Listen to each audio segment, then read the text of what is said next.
It is quite unfortunate that it is now the Abros are occupying the leadership of Nigeria. Like, they are the ones in charge of leadership of Nigeria. Look at what is happening in Nigeria. This opposition coalition is indeed giving Tinubu and co a sleepless night because their plans were shattered.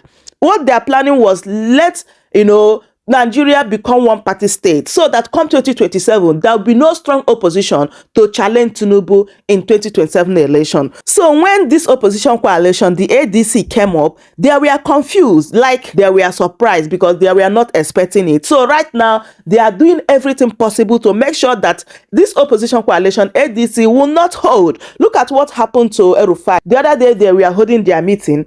The same thing happened yesterday, like big drama in Lagos. As El-Rufai, the former Lagos Labour Party governorship candidate, has dumped the Labour Party and officially joined ADC. But just as he was declaring his move, talks Abros came in that event, leaving people injured and chaos everywhere. Like, what type of democracy are we even practicing in Nigeria? This is simple opposition suppression, like another power struggle ahead of 2027. And right now, El-Rufai is pointing fingers at APC and police, while both are still denying the involvement. Like, what really happened? Just take a listen and hear everything that he said in this particular interview.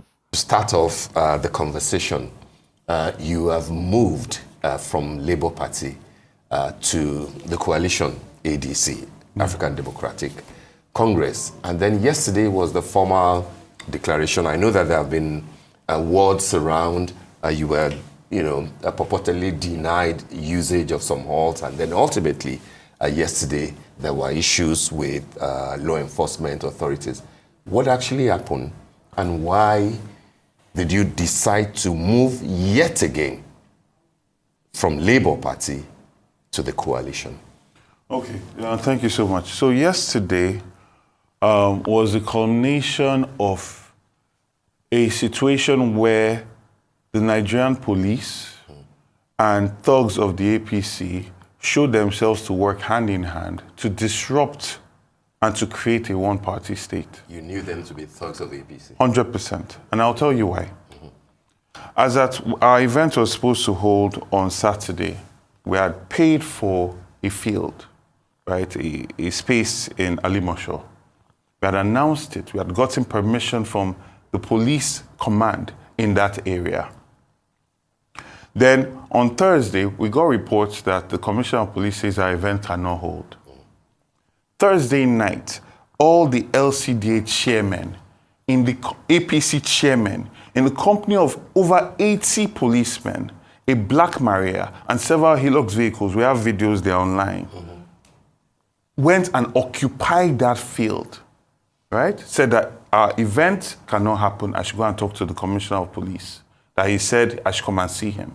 I go to the Commissioner of Police. I call, he does not pick. I text, he does not respond. I wait there for 2 hours, and then I left, understanding that it was a decoy to get me off that field.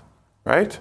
Now, on the Saturday, APC holds a rally on a field I paid for without any written explanation from the Commissioner of Police why I cannot have my event there. While APC held its own rally on that field, we have videos. This is not hearsay. There are videos, they are online. Which field was this? Lion Field in Alimosho. APC held its event there. They cordoned off all the roads, and the police protected the APC. You paid to the local government? I paid to the people in charge, the CDA in charge of it, right? Okay. We accepted that. We made alternative plans, 4 alternative plans. Okay. Wow. We had a hall where we're going to do our affirmation, which we did successfully. And we had a field that our people were supposed to go to for our meeting, right? That was kept secret because we suspected this kind of thing were to happen, because there's no reason why the local government chairman in the company of so many policemen will go and harass the CDA that why should they rent out a field to us, that this event cannot happen here. Now, our people have successfully started going to the other field, right? The DPO of that area came and saw them, went in, asked questions, came out, made calls, and shortly after, A whole team of police came there, opened the gate, stood back, and then let the thugs in. Again, we have videos of all of this. So you see a situation where the police yesterday superintended attack of property, violence. My own sister was rushed to the hospital. My blood sister, the director of RV Foundation that was there to do our healthcare outreach, was rushed to the hospital and was stitched on her head. Wow. My aide had a concussion. He's bleeding from his ears. Wow. Right? The police were there and superintended the destruction of all these buses. In Nigeria, as hard as it is today, think about how much it's going to cost to repair all these buses. I can see things that look like bullet holes. Were they shooting? There was shooting in the venue. The police shot. But I cannot say that. I think those were stones that destroyed those buses. Those were stones. Yeah. But you see the level of destruction. Police supposed to protect rented buses. These were police supposed to protect lives and property. Yeah.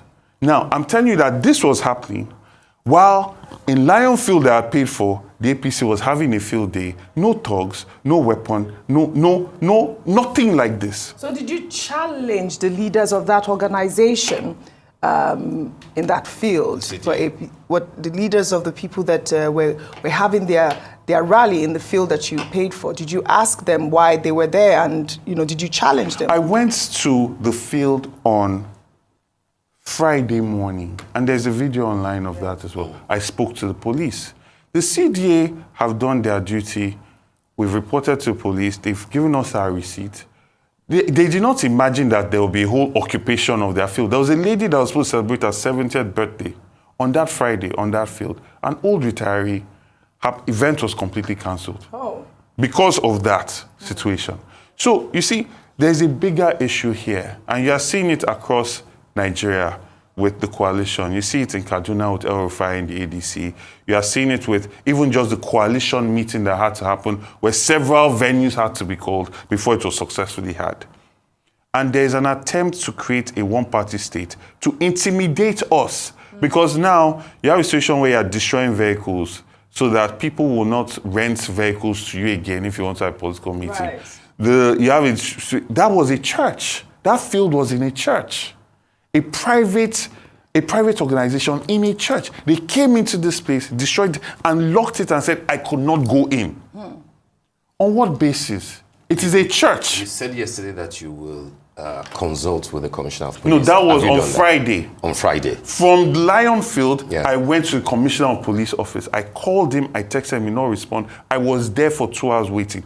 Despite the fact that the area commander at Lionfield told me that the Commissioner of Police said I should come and see him immediately to discuss this. Okay. Right? And I obeyed and left and went directly to GRA for that meeting. Yeah. But again, I still say, this is a bigger issue. But you didn't see him? I did not see him. He was supposed to be waiting for me. He said I should come there. He hasn't called you back? He hasn't called me back. He did not reply my text. So, but this is a bigger problem. You see, violence is always the last refuge of incompetence. Do you understand?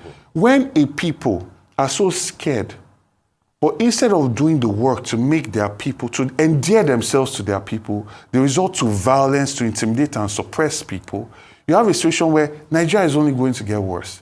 But the mistake they are making, and which is very ironic, because these are the same people that their claim to fame is standing up against the military, is that they think that Nigerians are cowards.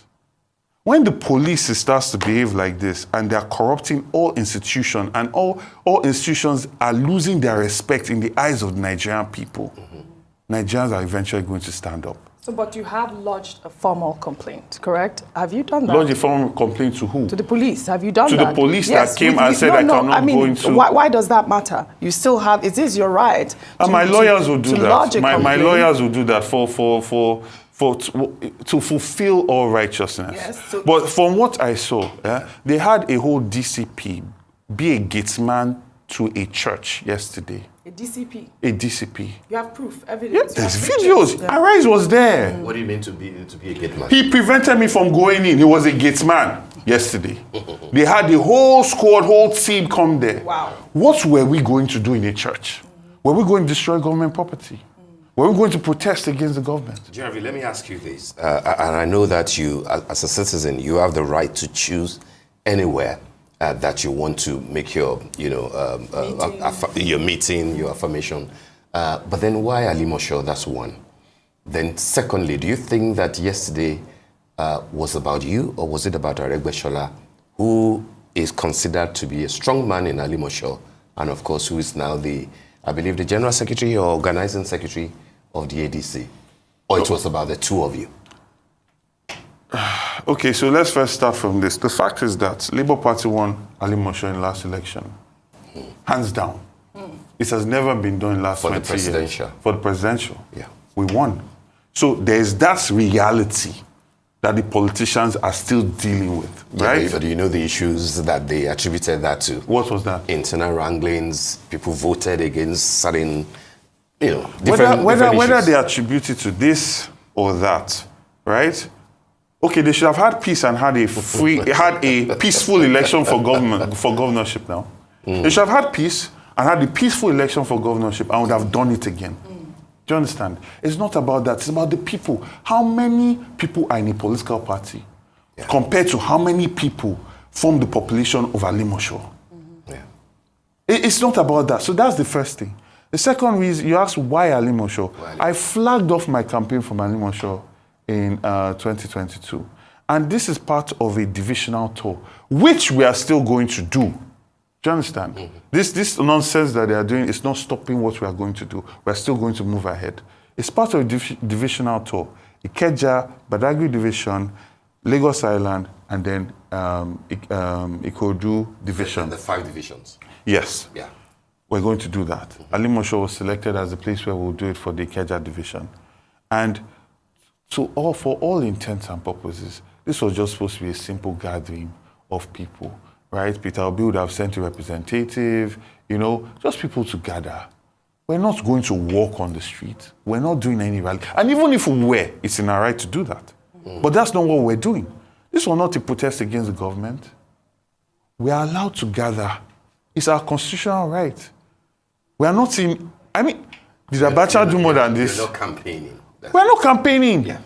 It's our right to gather. Right. It's our right to organize. Yes. Right? And then when we talk about the strength of Aregbe and Alimosho, certainly is a force. Certainly is a force. And that's why we are talking about a coalition. Because no political party can do this by themselves. And this has to be a coalition of all Nigerians, a broad spectrum of everybody. Have you met with him? Was it meant to be part of your declaration yesterday? He's a national security officer. He's in charge of the Southwest. He's supposed to be there. But he was not going to be there. Because he's in Malaysia. We spoke this morning, right? So this was not about anything. His people were not there. His team, Omoloabi, they were not. This was Labour Party obedience coming to the ADC. Right. So even if they want to try and twist that propaganda, it is not. So that was a very powerful statement you just made. That you said it's the Labour Party, the obedience movement coming into the ADC, the ADCs. Sorry, let me rephrase that because I know how they're going to twist this. That's what you just said. Members of the Labour Party that have decided to come into the coalition. Members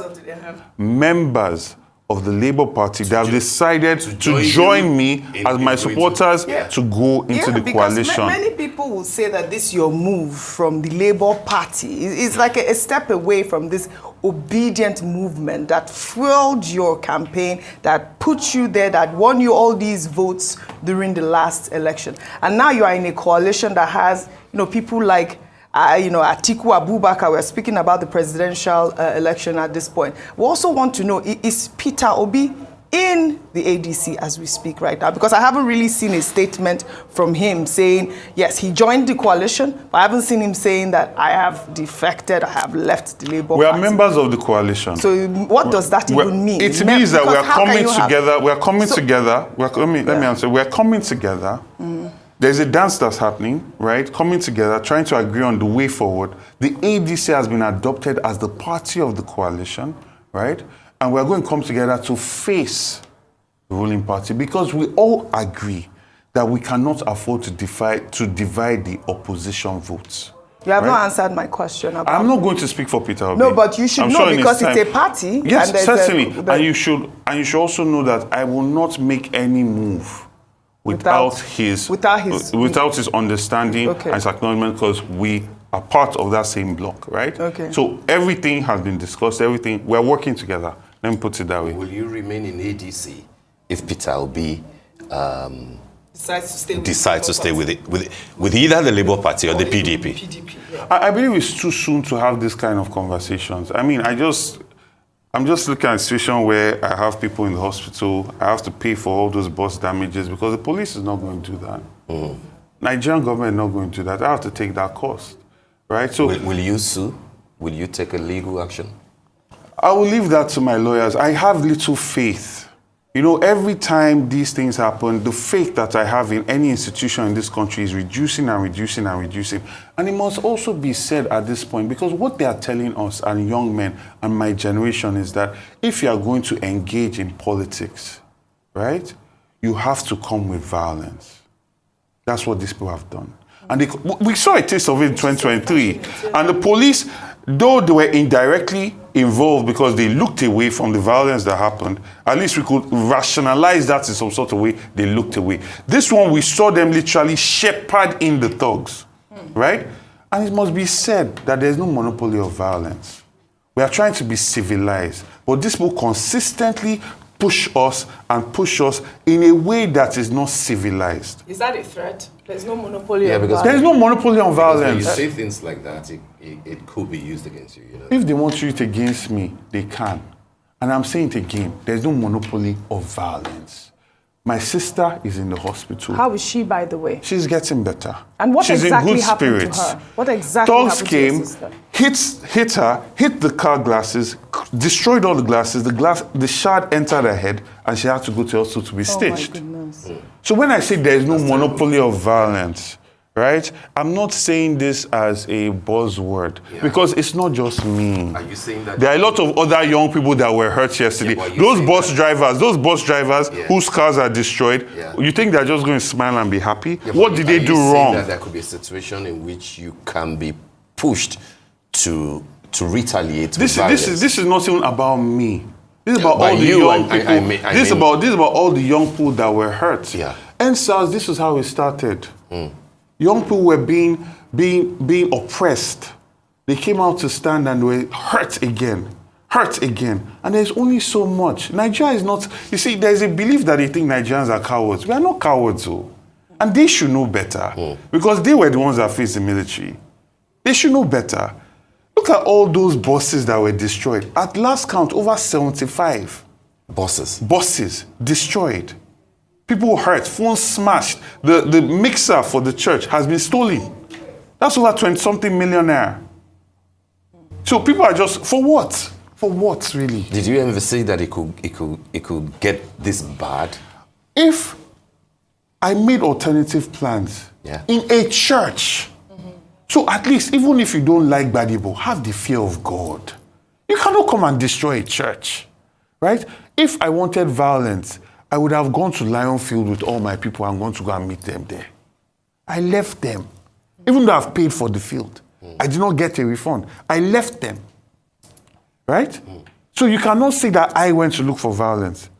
They did not know where we're going to be. Even all my members, to the last minute before they knew we're going to that field, in a church. So they brought the violence. How long are they going to continue doing this? How long? How long are we just going to continue taking? From 2023, I buried 8 people. 5 people cannot walk again because some thug came and hit them with sticks. I've had to go and pay so many hospital bills. Then to come so early in the game, show your hand like this, with so much violence, and we're just supposed to continue taking it and turn the other cheek? No. They did not turn the other cheek for the military now. We'll learn from their example. So if they want to come and say, use anything against me, we'll put a mirror to them as well. All right. So what specific idea or ideology of this coalition that you have joined now pushed you to join the party? What is it about the coalition at this point? Okay, that you think so to my mind, we are at a precipice in this country. And for very practical reasons, we cannot afford to divide our votes. If we are going to do this and do it seriously, right? And you see, every time you run, people rise up in hope to try and make an effect on their leadership and everything, and that hope is crushed. Your country is dying. Every time that happens, your country is dying more and more because there is a 4-year period. People are supposed to experience your government, experience your policy, and come back and give a referendum on it. And that's how the country gets better. But if, on the other hand, their will is constantly suppressed, that exchange starts to die.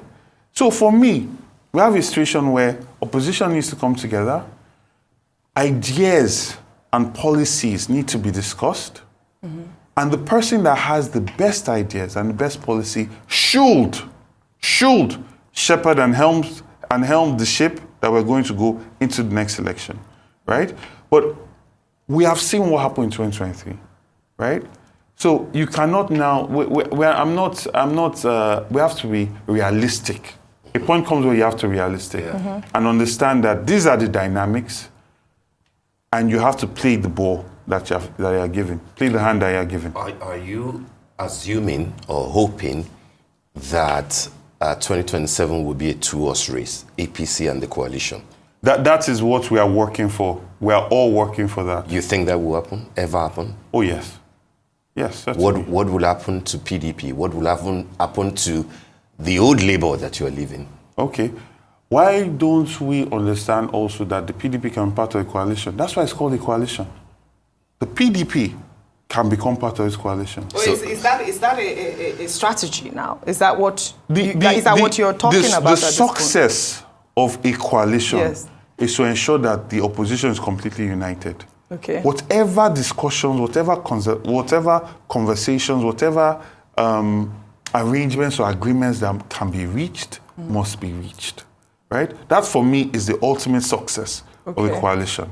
So PDP currently, they're doing their Congress and all of that. They have their own situation with Wike as well that I cannot really speak authoritatively on. But let us hope that they're able to do their convention and it goes smoothly and there are no law cases anymore. There are still conversations to be had. The gladiators in the PDP are going to be talking to these gladiators here. In the ADC? Yes. Nobody is going to go into an election with this kind of people divided.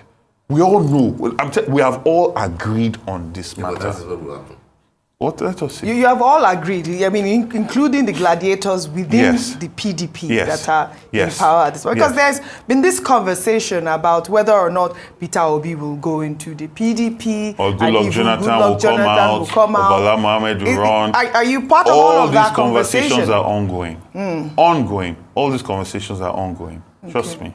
GRV, why is the possibility of you having tried PDP, Labour, and now you're trying, that would be bad English, you're trying to try, you're going into the ADC. No, he's moved into the ADC. Oh, you moved into ADC. Why do you think it is impossible for you to try the APC? That's what Never. Hold on, one second. Not Jando. Hold on. Jando has Jando. just moved to APC. That's Jando's business. Funsho Duarte has left where he was to PDP. I'm saying this because the people that you are now consulting with, the Aregbe Sholas, the Rotimi Amechis, the El-Rufais, these are founding members of the APC. So if there's a coalition, if you're having fanciful ideas about a coalition that will mean well for Nigeria, a good chunk of them are coming from APC. So what is it that you have against APC? Is it the president? Is it the personality of the president? Or the idea that they're just the behemoth that you want to defeat? You see, you have framed your question at a national level, right? I'm not playing national politics. Okay. My first love is Lagos. Yeah. Right? My first love is Lagos. And I vehemently, from the depths of my soul, resent everything that APC has done in Lagos. And I say it without apology. I was in Alimosho yesterday. Look at the state of the inner roads in these communities. That these same local government chairmen are carrying police around and stopping people from having a gathering. They drove on those inner roads without any shame. Without any shame. You have a situation where there's a complete state capture of the state. They use violence to intimidate and suppress opposition. Street lights, there are so many parts of Lagos, there are no street lights at night. Even when we wanted to record the armed men at the Lion Field, we could not do it during the night because there are no street lights. We have to wait for the daytime, right? And people have so normalized this. And it is a failure for what Lagos is, what Lagos ought to be, what Lagos has been since the 1800s, right? I carry that history in me. So I feel that there's a desecration that these people have done for the last 20 years. Do you understand? So it is not about national politics. Politics is local. When I start operating at that national level, I can start to frame my thinking around the El-Rufais, the Amechis, all of that. I'm in Lagos. At every step I take the best step that can allow me to make a difference to my people of Lagos. And that's why I can never join the APC. Because I cannot join a party that has consistently used the Commonwealth of Lagos State for their own selfish interest, when I know what Lagos can be if our Commonwealth is applied in a way that puts the people first. When you say that, what do you mean by that? For their own selfish interests? And who are you talking about? Who are you referring to? I'm talking about the people that have been in charge of the APC for the last 20 years, from the person that is currently our president, President Bola Ahmed Tinubu, to all the people that he has had in office afterwards. Some have done better than others. I also give credit, right, for some governors that did better than others. But the fact still remains that they sustained a structure that was about taking out of our Commonwealth, right, and using it for their own benefit. I mean, look at all the properties that have been taken.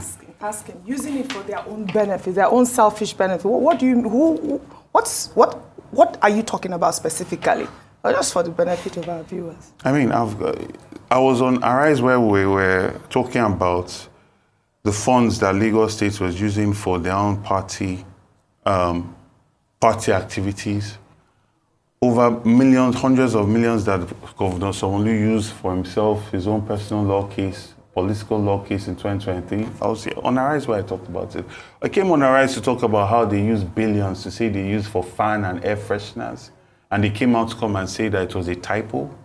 I mean, I've consistently been breaking all of these things down. So if anybody is interested, they can go and search online. I've put out several statements analyzing the improper use of our Commonwealth. And this also goes back. I'm talking about properties that are being taken, indigenous lands that are being taken without proper compensation, properties of the federal government that were given that, but the property of Lagos that politicians have taken as their own without buying properly. I'm talking about the system that exists where, from everything, down to the bus driver, where people are taking more money from him than he makes in a day, right? And that money is not being accounted for. And the people that are taking that money are then used violently to suppress them as well, as we saw yesterday, right? So I've identified, to the projects that are highly overinflated. Our blue line, yes, it is working now, right? But also go and look at Ethiopia, the line that's linking Mumbai to the capital, Nairobi to Mombasa. High speed, Shinkansen type lines are what they are enjoying at almost the same price that they are charging us for the blue line. I've talked about this for years. I've been consistent. So I think anybody that has followed my trajectory understands my passion and how I feel very strongly about this. And as an architect, you'll be able to improve on that. I think it's time that Lagos got an architect. We've got lawyers, we've got accountants. The accountants raised money. Lawyers did well with, open door courts. I have to give credit for that. Yeah. Let's get better planning. You also gave credit to Lagos governors that have done well. Who specifically are you talking about? And Steve, correct me if I'm wrong. Is it true that Ambode has said that he's going to run for 2027? Did he? No, Did he announce that? No, I think that the group, one of his support groups that made that announcement clarified it, that was not what happened, that he's still consulting. He's still consulting, and that he hasn't made any such. For Tinubu as well. Oh yes, I think he's been clear about that from day one. Who are you talking about when you said some governors, Lagos governors? Because you're talking about politics being local, and you're running on the local level.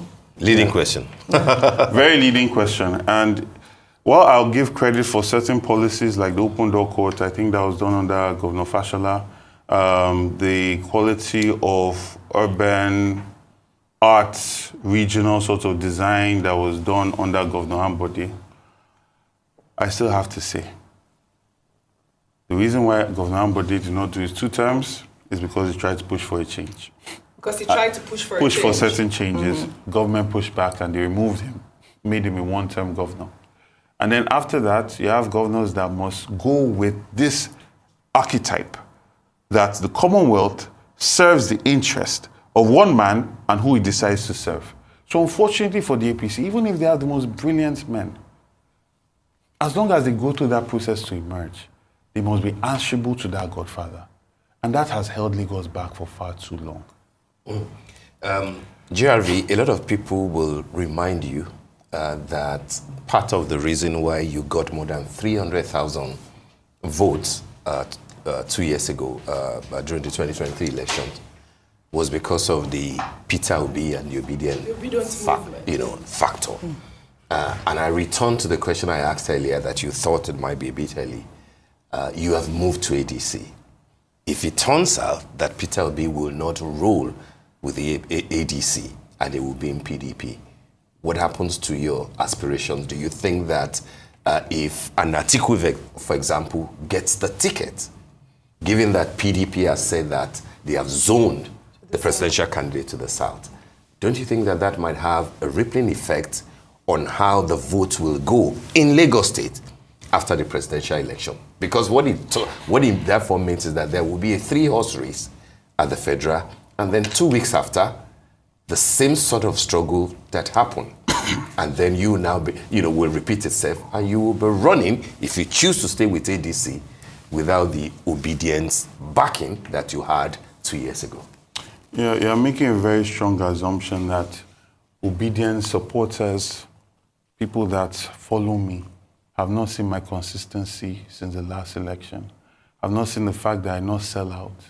I was not bought. I took this bill all the way to Supreme Court.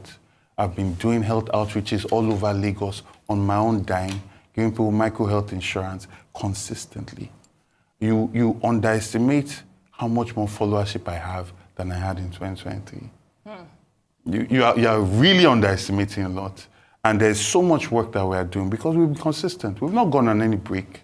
We've not gone on any break since the elections. So when you say obedience as though it's just a group of people that are just hanging, people are watching. People want credible human beings that they can get behind. Yeah, but why didn't they display that during the local government elections? Because where was ADC? I agree all with you. Across the states. I agree with you. But you see the same thing in Rivers, right? Well, you see the same thing all across Nigeria. It's a reflection of the respect that people have for this government. If people don't believe in your system, on your process, it goes from the politicians to the party all the way to the people. They don't believe, so they're not going to honor it. They're not going to come out. Right? The first election I did was local government elections. I ran for local government of Ikeja in 2016 under Kowa Party at the time. I remember going around doing my door-to-door. People were like, local government, these people don't do anything for us. They didn't have any faith in that arm of government. So they don't take it seriously. So I know the convincing we had to do, the hope we had to sell, the ideas and vision. But that is not what's happening. You don't have local government chairmen that are doing door-to-door to get people out selling an idea. And you expect people to come out. For what?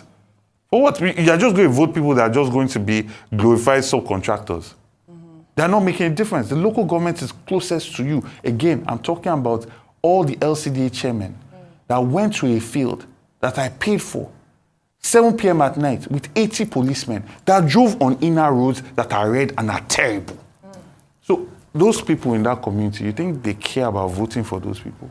All right, so you believe that these movement, your followers, your supporters will follow you into the ADC Most when certainly. the time comes. Most Now, what is your immediate focus within the ADC, and how do you plan to leverage this your support group or your influence to build that platform, the ADC? You asked the question and you answered it. No, I mean I want to know. No, it's true. You just answered it. The idea, and I said this from 2023. Once we finished our Supreme Court, I said, we need to build a coalition. Everybody must come together. From the SDP, AD, PDP. Your immediate focus is to build that coalition. Okay, that's what I'm doing. So even this thing that we're doing about going around divisions is to gather people, to talk, to bring in people, as many people, to have a unity of purpose. Because we cannot do this thing any other way. Right? So that's my immediate focus, and that's what we're going to be doing moving forward. You feel comfortable when you guys get into the heat of the moment, into the heat of electioneering, you feel comfortable queuing behind Aregbesola to say that the party that he built, he was part of in building for a quarter of a century has failed, and therefore change will be needed in Lagos. You feel comfortable staying side by side with Aregbesola to say that to Lagosians when you get into the heat of the moment? To say that to Lagosians. Aregbesola is the National Secretary of the Labour Party. Yeah, but he will need to campaign with you. He will campaign in Lagos, and he will say that Lagos has failed. Have you not heard him speak? Has he said that Lagos has failed? failed? Oh yes. If you don't know, I can give you videos. Clips. I can give you video clips. Google Aregbesola in Koshofe. And you think Lagosians will believe him? It's the person that's inside that can tell you the shit that's in the house now. Okay. All of you are looking at the house from the outside. Okay. All right, and that's why they are shaking. You left the Labour Party. Many have said that the Labour Party is in disarray. On the headline today, on this day, I believe, what is his name? Nedi Usman of Labour, Nenadi Usman of the Labour Party, talked about the Labour Party saying that the APC is desperately plotting to infiltrate its ranks and hijack its structures. What structures are there in place right now within the Labour Party? Because, you just moved, so I'm sure that you still have, your information. Okay, so let me be clear on this. Yeah. Currently, there are two factions in the Labour Party, right? I think there's something we can all agree on. Yeah. There's the Nenadi group and there's the Apuri group. Now, the Nenadi group are pro-coalition, right? They've always said this. They've always supported the coalition. Now, the idea is a Supreme Court judgment came out. Up till today, INEC is yet to interpret that judgment. So INEC has not made a stand on who the leader or who the leadership of the Labour Party is or should be. By September, primaries for the next election are in March, April, though. Is it? Yeah. I think it's in May. Yeah, in May. March, April, May. Yeah, all right. Right? So there's a lot of work that a political party must be able to do between now and then. And if you are in limbo, you don't know who or what you are every time to decide any particular thing that you do, but you have to go to court to get interpretation. It does not create stability for anybody to be able to run an effective campaign on, because it's 50-50, right? So in terms of structures that they are building, there's a caretaker committee across the entire country, right? In each state, and they are building their structures down to the ward level. So that's the structure. That's my answer to you. I can speak on the Nenadi Usman thing authoritatively, because that's the group that I'm associated with. Right. All right. Just before we let you go, and just to be very clear, I know that you will be gunning for the governorship ticket of the party. Yes. It's a coalition. Yes. If a primary holds and you do not get a ticket, will you stick with the party? It's a coalition, like you said. There'll be no other place to go.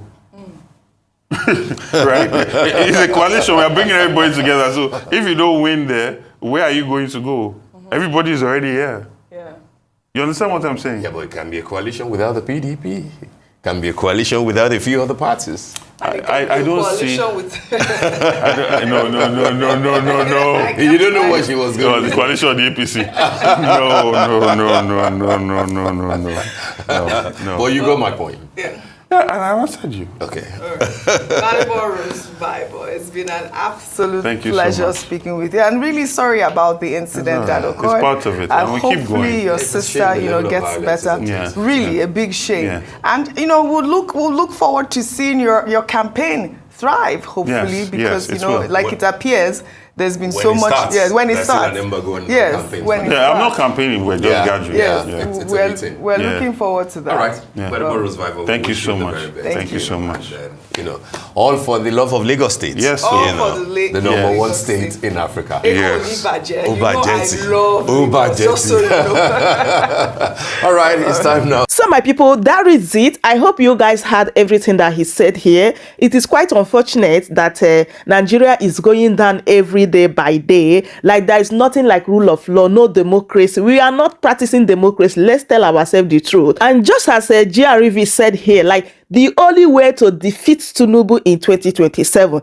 the only way to make sure that Tinubu will not return to Aso Rock in 2027 is all the opposition to come together. Yes, because if Atiku should go and contest in ADC, Peter Obi in another party, this person in another party, like what happened in 2023 will repeat itself. Despite that Nigerians know that Peter Obi won that presidential election, like we need strong hand, honestly. We need strong hand. So Atiku should not be a spoiler. Atiku desperation to be in Aso Rock in enemies should not be the reason why Nigerians will keep suffering, knowing fully well that this is the turn of the South, except Atiku is working for Tinubu. My people, I don't know what you think. I would love you guys to leave your thoughts in the comment section as always. Subscribe for more updates, like this video, share it as well. Thank you so much everyone for watching, and I will see you guys in my next update. Goodbye for now. Welcome to Shamras in your studio.